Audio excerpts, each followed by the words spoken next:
Habari wana Facebook. Leo nafikiri ni baada ya kuwa naandika sana kwenye mtandao wa Facebook kuhusiana na mambo ya ufahamu, mambo ambayo yameibuka wakati ndipo nafundisha masuala ya tehama, kipengele cha programming. Nilikuwa na wanafunzi wengi, lakini wengi wamekuwa na changamoto ya kutokuelewa kwamba sasa ninapoanza kutengeneza program naanzia wapi. Mimi programu yangu nitafanyaje ili niweze kupata fedha.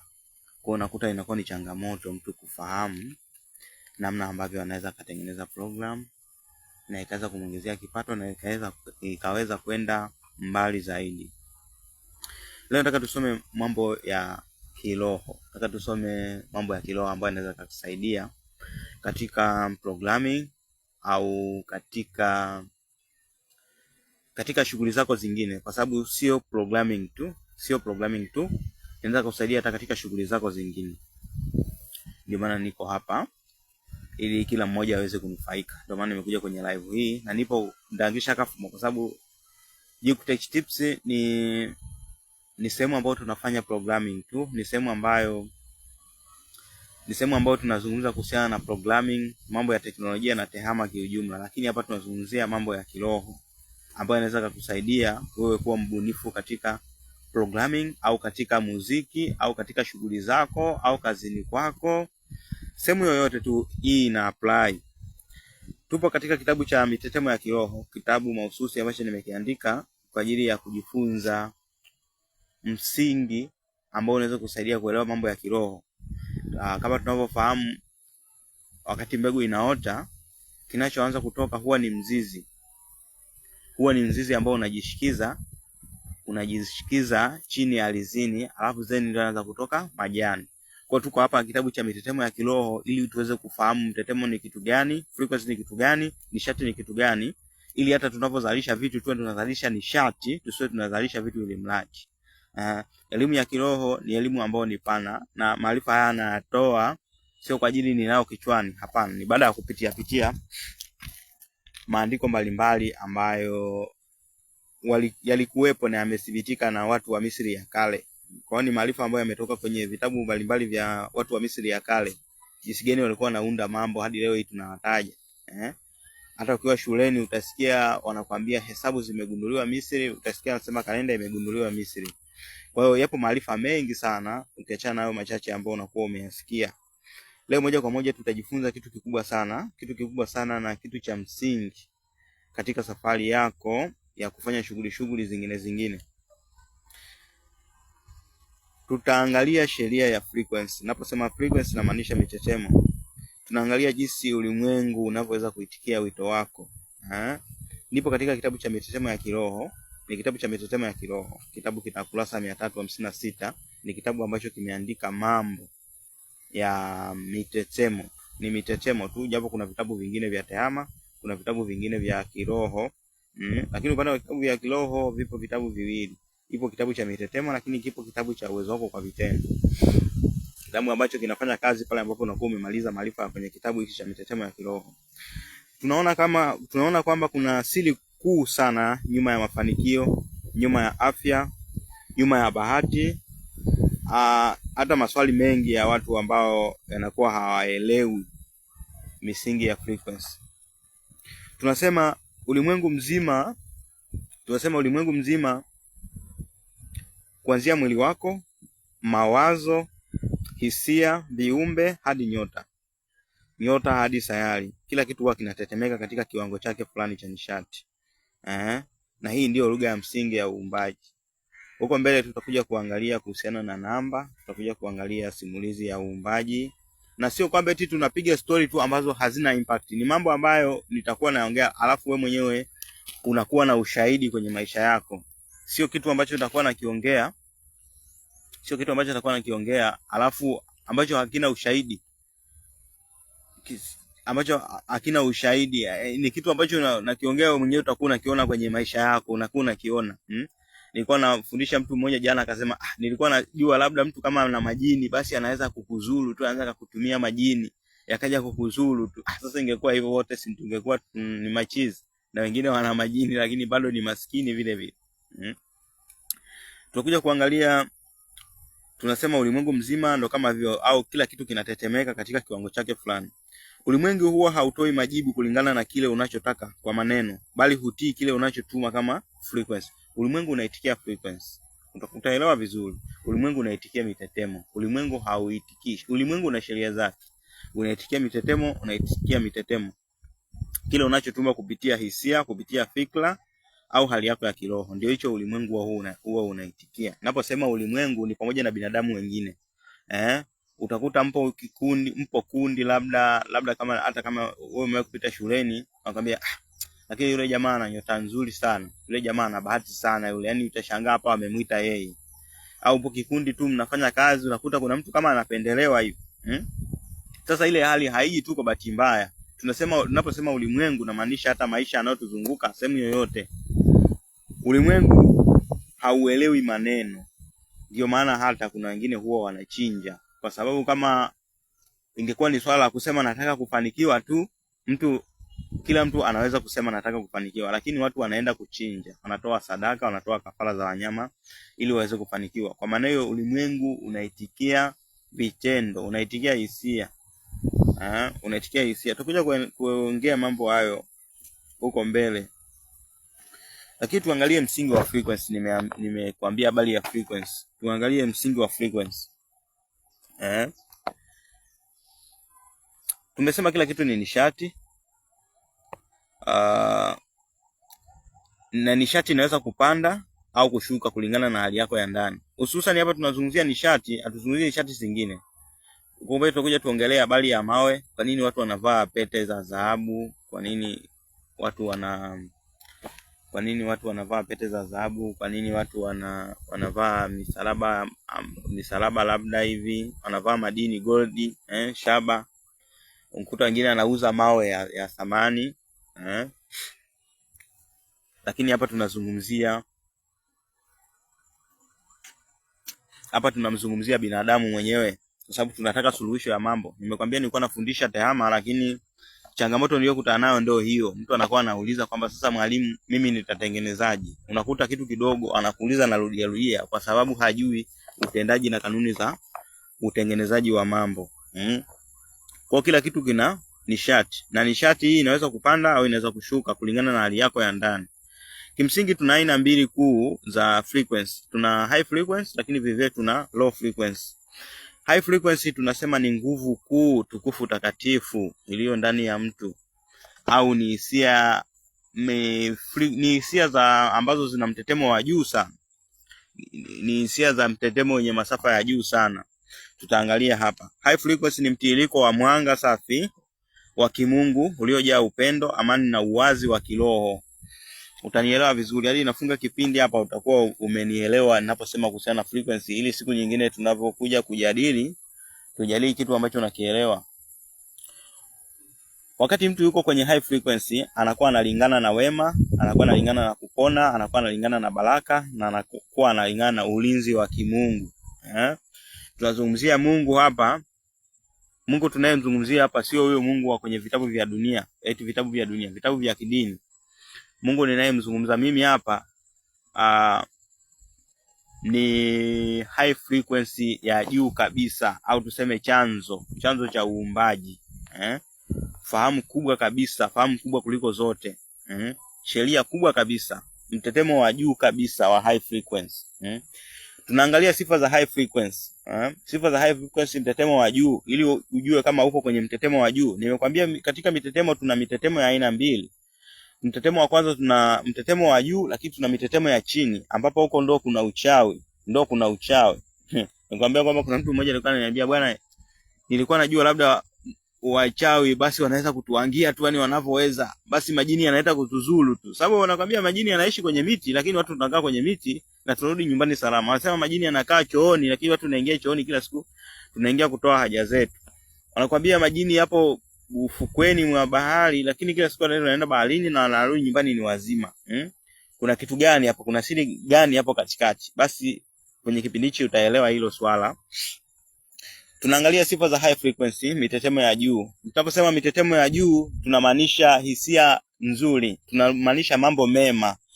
Hisia hisia nzuri kama upendo, shukrani, furaha, amani, huruma, msamaha, ujasiri, utulivu, fursa, na mambo mengine mazuri, mambo yote mazuri.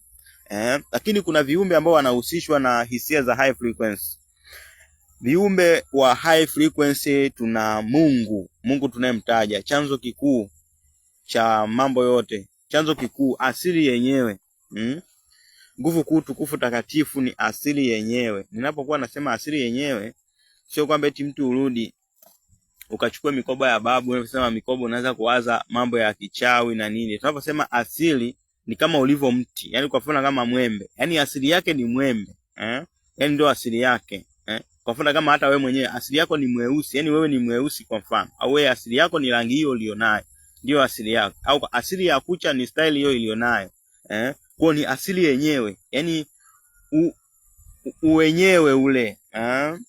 Sijui utakuwa unanielewa nikisema Mungu au nikisema chanzo kikuu ninaposema hapa. Kwa sababu gani mimi nakwambia haya mambo? Kwa sababu huyo Mungu wa kwenye vitabu vyako vya Biblia au wa kwenye vitabu vya dini ni Mungu ambaye amekuwepo kwa miaka karne na karne, ambaye hata mzazi wako anamjua huyo Mungu. Lakini angalia maisha alionayo mzazi wako. Je, Mungu anapenda maisha hayo aliyonayo mzazi wako? Kama huyo Mungu kweli anaweza kusaidia? Usinielewe vibaya useme nampondea Mungu, mambo ya imani, kila mtu anabaki na imani zake. Lakini mimi naongea kitu kinachoishi. Mungu ninayemsemea mimi hapa, na nimetaja Mungu ili mtu aweze kunielewa na maanisha kitu gani.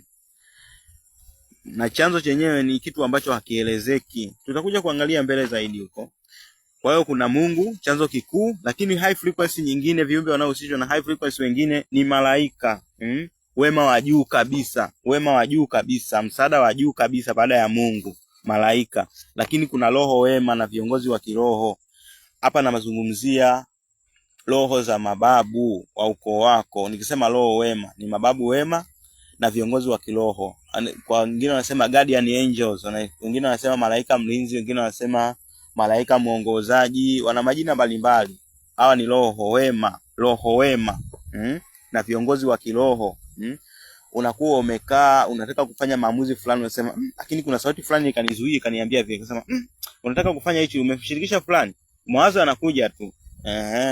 Ndio ninachokizungumzia hapa ninaposema roho wema. Wanakuwa wanashirikiana na wewe kwenye kuwaza pale unapokuwa kwenye high frequency. Zingatia hapo, wanakuwa wanashirikiana na wewe kimawazo pale unapokuwa kwenye high frequency, hawa roho wema. Lakini tuna mawimbi ya ubongo, ya alpha na theta. Mawimbi ya ubongo kwenye kitabu hichi tunajadili mawimbi aina tunajadili beta, alpha, theta na delta. Beta, alpha, theta na delta. Tunajadili manne kwenye hichi kitabu. Tunajadili aina za mawimbi ya ubongo manne. Tutaona jinsi yanapofanya kazi. Endelea kuwepo katika live hizi. Lakini tuna uhamasishaji wa ubunifu, tuna uponyaji wa nishati. Hii tunasema ni viumbe wanaohusianishwa na nini? Na hisia za high frequency. High frequency huingiza maisha yako katika mtiririko unaoendana na kusudi. Unaoendana na kusudi. Wakati huo hizi ni baraka ambazo ukiwa kwenye mtiririko huu, baraka riziki zako huwezi kuziepuka baraka zako wala riziki zako ukiwa kwenye mtiririko huu. Mambo huwa yanajileta yenyewe, mambo mazuri. Lakini tuna kitu kingine. Nimekwambia kuna high frequency, kuna low frequency. Tunajadili low frequency sasa hapa. Low frequency ni vitu gani? Low frequency ni mizigo, vizuizi, kuvuta maanguko. Low frequency ni hali ya nishati nzito au tuseme giza iliyojazwa hofu, mashaka na migogoro. Wakati mtu yuko kwenye low frequency au kwenye mtetemo wa chini kabisa, anakuwa anavutia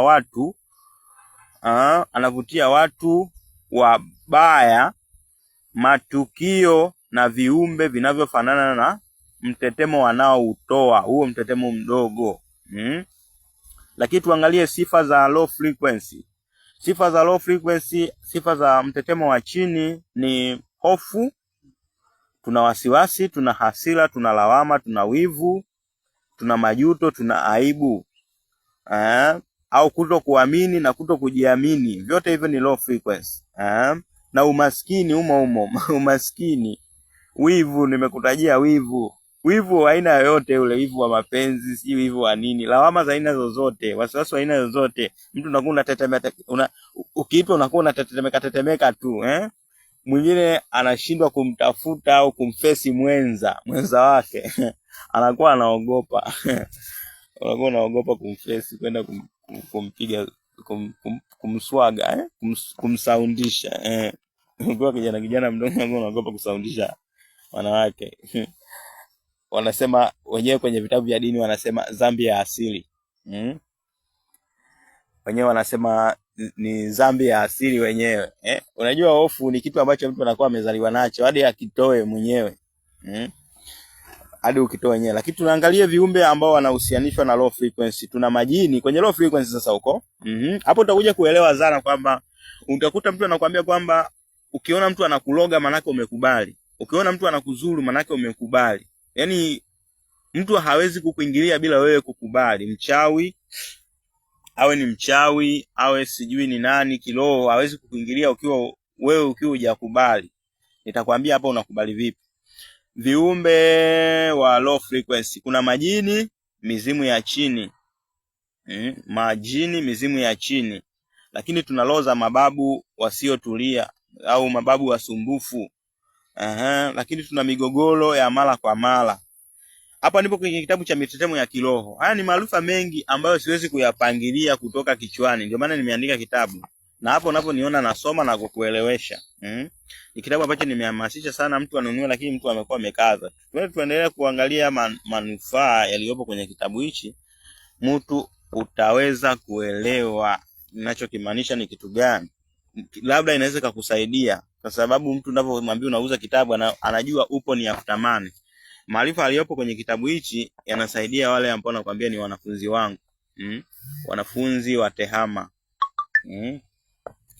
Wanafunzi wa TEHAMA ili waweze kuwa matehama wazuri, waweze kututengenezea Facebook za Kitanzania, waweze kututengenezea TikTok za Kitanzania, waweze kututengenezea mifumo ya Kitanzania, waweze kututengenezea mifumo kama ilivyo Android, kama ilivyo iOS, watutengenezea mifumo ya kawaida. Mifumo ya kawaida, mifumo ambayo itakuwa ni mikubwa. Lakini kuna kukwama kimaisha. Yote hiyo ni mambo ya low frequency. Lakini kuna kuumia kimwili au kiakili. Unakuta mtu anafanya kazi kichwa kinamuuma sana anapokuwa anatafakari. Tutakuja tukaangalie kwa mbele. Hiyo tutaiangalia muda ujao. Naposema unafanya kazi kichwa kinauma, mtu unakuwa unatumia akili sana hadi kichwa kinauma. Lakini tutaangalia kuna mawimbi ya ubongo ya beta, mawimbi ya stress au confusion kwa Kiingereza wanaita. Low frequency hupunguza uelewa, huzima ubunifu, hufungulia milango ya kuingia kwa nishati nzito isiyo kutakia mema. Sasa nataka niongee kitu kimoja hapa baada ya hii. Nataka niongee kitu kimoja. Unakuta mtu anakuambia kwamba nyota yako imeibiwa. Nyota yako imeibiwa, mwingine anakuambia unalogwa. Mwingine anakuambia wewe wanakuangia, wazazi wako wanakuchawia. Wazazi wako wanakuangia, wewe ndugu zako wanakuloga. Wewe nyota yako amekuibia. Tumia dawa hii na hii, mitishamba hii na hii. Kumbe unaweza kaangalia nimekufundisha hapa mitetemo ya aina mbili. High frequency na low frequency. Nikakwambia unapodumu kwenye high frequency unakuwa unavutia mambo mema, lakini unapokuwa unadumu kwenye low frequency unakuwa unavutia mambo mabaya. Laana, si mikosi na nini zinaishi kwenye low frequency. Ndio makazi ya majini, ndio makazi ya mababu wasumbufu. Ninapokuambia majini inaweza sikuingie kichwani, lakini ngoja nitumie mfano ambao unaishi. Pale ambapo unakuwa umevurugwa, kama kwenye ukoo wenu kuna historia ya watu kuuaua. Yaani kwamba kuna baba mdogo wako fulani amaye kupata hasira akaua mtu. Kuna baba mjomba wako fulani tena akaja kuua mtu. Au niseme issue ya kujinyonga. Unakuta kuna mtu fulani kwenye familia yenu alikufa kwa kujinyonga. Na mwingine tena akafa kwa kujinyonga. Kwenye familia yenu kunakuwa kuna kamstari ka kujinyonga. Au unakuta mtu anakuambia kwamba unajua mambo ya umaskini haya ni ya kulisi. kwamba unalisi kwa babako, unalisi kwa babako, kwa babako, kwa babako. Hii inakaaje? Hii inakuja hivi, ninapokuambia kwamba kwenye high frequency kuna mababu wema au ni mambo mema, au kwenye low frequency kuna mizimu, kuna mababu wasumbufu. Na maanisha hivi, ukiwa na hisia za hofu unakuwa kwenye mtetemo wa chini. Kwenye mtetemo ya chini ndio wanaishi viumbe ambao wanatuzuru sisi wanadamu, kifikra, kimawazo, kiufahamu, kiroho. Ukiwa na hofu, ukiwa na hisia hizi nilizozitaja hapa, hofu, wasiwasi, lawama, wivu, majuto, aibu, umaskini, kujisikia hatia na mambo mengine mabaya kama haya, basi unakuwa kwenye mtetemo wa chini sana ambao ni hatari. Ukiwa kwenye mtetemo huo unakuwa unaungana na roho wabaya, majini. Majini nimeandika na nini? Kukwama kimaisha. Yaani mambo yote mabaya unakuwa unaungana nayo. Lakini unapokuwa kwenye high frequency, unakuwa kwenye frequency za kupokea ubunifu, frequency za kupokea hekima ya juu kabisa. Ni vile wanavyokuambiaga kwamba usifanye maamuzi ukiwa na hasira. Maana hasira ni low frequency. Lakini ukiwa na utulivu tumesema ni high frequency. Ukiwa kwenye utulivu, akili yako inakuwa akili yako yenyewe. Inakuwa akili yako yenyewe. Sasa unakuta mtu anakuambia nyota yako imeibiwa, wakati wewe mwenyewe ni kweli inaweza kawepo mambo kama hayo, yanaweza kawepo, lakini sio asilimia zote kwamba watu wote wenye maisha ya chini nyota zao zimeibiwa. Ni nani wewe mwizi wa nyota? Ni nani wewe mwizi wa nyota aliyeiba nyota za watu zote? Ni nani wewe mwizi wa nyota aliyeiba nyota za watu? Ni nani huyo? Kwa hiyo sasa na kusimulia vitu ambavyo ni vinaishi. Mtu hautakiwi kuishi kwenye low frequency. Ukiwa unaishi kwenye low frequency, nachukulia mfano kama redio. Ukiwa unazungusha hivi redio yako hivi kutafuta channel. Ukiwa unazungusha redio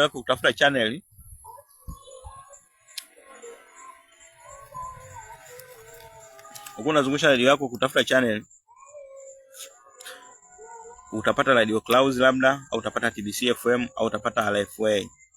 Ukiwa kwenye RFA unakuwa unasikiliza matangazo ya RFA.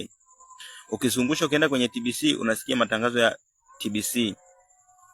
Sasa ukiwa unaishi kwenye hofu unakuwa unaishi kwenye channel ya mikosi, majini na au mababu wema. Maana sasa ninachokimaanisha hapa, kwa mfano kama kwenye historia yenu ya familia au ukoo kuna mtu alikutana na hiyo zali ya kujinyonga, huyo anakuwa hakupumzika vizuri. Alipumzika akiwa na hiyo frequency aliyopumzika nayo hiyo, alikuwa sijui anajilaumu kimapenzi, anajua yeye, sijui alizulumiwa, sijui alikuwa amekopa mikopo madeni, anajua yeye. Sasa roho huyo anakuwa anaishi kwenye low frequency. Basi wewe mwana ndugu, na kama tutakuja kuangalia huko mbele, hawa roho kwa mfano kama mimi hapa roho wa familia yangu mimi hawezi kuja kukuzuru wewe. Labda atumie mimi kukuzuru wewe, ila hawezi kuja kukuzuru moja kwa moja. Labda atumie kwa sababu ana access na mimi. Mimi ndio damu yake. Kwa hiyo wale roho wanakuwa wanazunguka kwenye damu inayowahusu. Damu inayowahusu. Kwa hiyo kisha ingia kwenye hisia za low frequency, yule roho anakuja anakuvaa. Akikuvaa wewe unakuwa hauna tena udhibiti na fahamu zako. Zinaanza kuenda fahamu zake, kwamba ili uwe sahihi lazima wewe unatetemeka kwenye yeye kwamba kajinyonge. Haya. Au huyo mpasue. Unakuta huna udhibiti. Na wakifanikiwa kukutoa pale, labda wakakushika mikono wakakutuliza mahali, unakuja kuona nataka nifanye kitu ambacho mimi sifahamu gani zilikuwa zimeniingia. Au kama ni kujinyonga pale, ukifanikiwa kupata incident fulani, labda mtu amekuja amekuokoa pale na nini, ukakaa ukatafakari kwenye utulivu, sasa nilikuwa nataka nifanye nini? Lakini akija kukuvaa tena wewe roho, unakuwa tena huna udhibiti. Ni kama vile majini wanavyoshambulia watu wengine.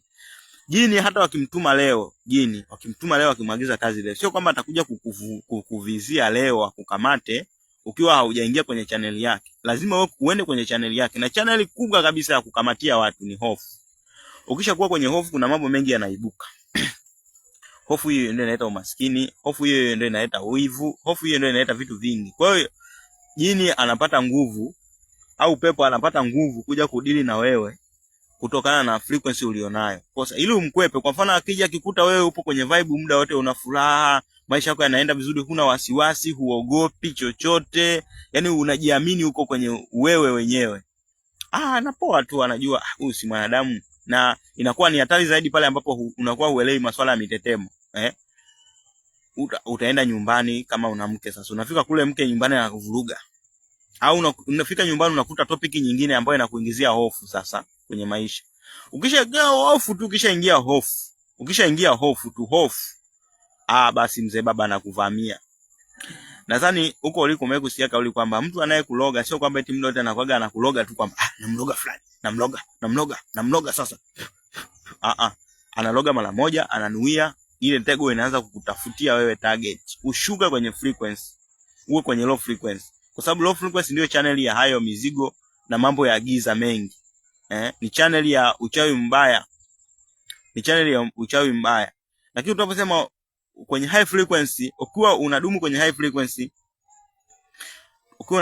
frequency, tunasema unakuwa unavutia vitu vizuri, hekima ya juu na mambo mazuri. Ukiwa kwenye high frequency ndio ule wakati ambao unapataga madili ya fedha. Ukiwa kwenye high frequency ndio ule wakati ambao kama wewe ni msanii, shairi linakuja kichwani. Ukiwa na high frequency ndio ule wakati ambao kama wewe ni fundi, engo fulani ilikuwa inakusumbua, unapata jawabu lake. Hauwezi ukapata jawabu ukiwa haupo kwenye utulivu. Ukiwa haupo kwenye utulivu. Mimi nafikiri leo tuishie hapa. Nimeongea sana.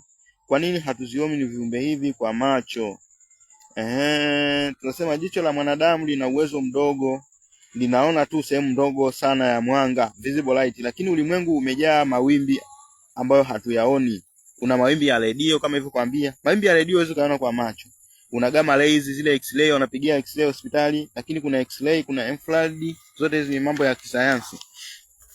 Kuna mawimbi ya ubongo hatuyaoni, kuna nguvu za kiroho kama unavyojua. Mwingine anakuambia naamini uchawi, mwingine anakuambia haamini. Nikwambie tu uchawi upo, uchawi mbaya upo, uchawi mzuri upo. Asikwambie mtu kwamba hamna uchawi. Uchawi upo.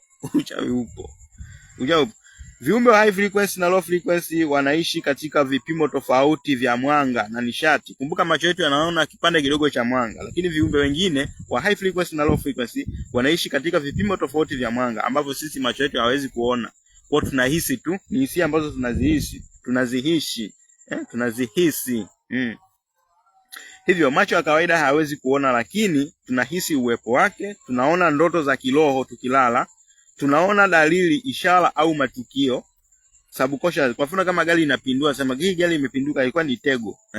Inakuaje tego? Tunaona athari zake, zote hizo tunaziona. Lakini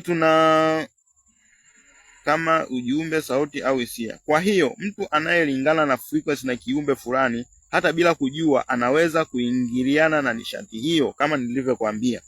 Lakini muda ujao tutakuja kuangalia kwa nini watoto, tunasema watoto wanakuaga na, au wanakuambia kwamba mimi nimewahi kusikia story, nilikuwa sijui sababu, lakini baada ya kupata elimu hii nimejua sababu. Wanakuambia mtoto mdogo mchawi anapata shida sana kumloga.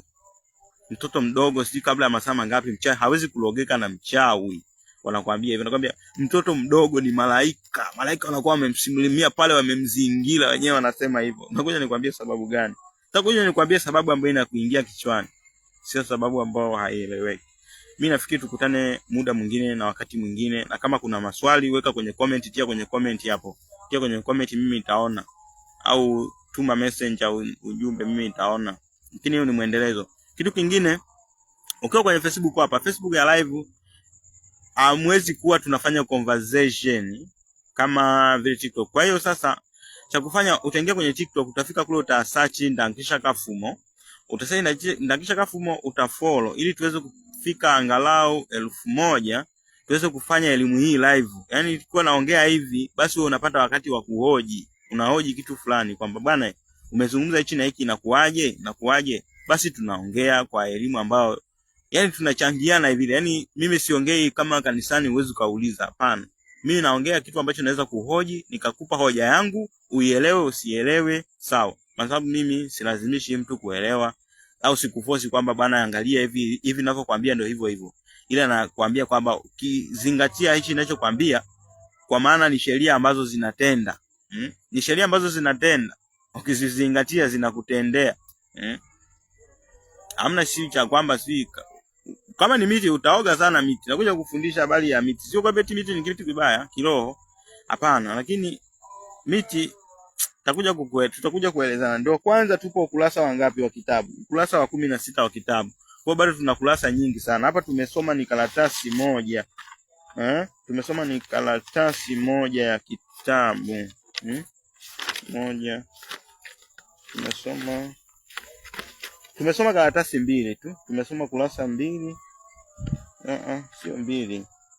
Tumesoma kurasa kama 7 hivi za kitabu. Tumesoma kama kurasa 7 tu za kitabu. Na kitabu kina kurasa 356. Kwa hiyo endelea kufollow. Sana follow kule kwenye TikTok, nataka watu wawe wengi kule, tuingie kwenye live ambayo tutakuwa tunahojiana. Tutakuwa tunahojiana vizuri. Kule nimeona kuna option ya kununua followers, lakini sasa kununua followers unakuta una watu ambao hawahusiani na wewe na maudhui yako. Sasa inakuwa isaidii. Mtu bora uambie watu kama hivi, mwenye kwenda aende, asiende tu mwenyewe na mambo yake. Acha.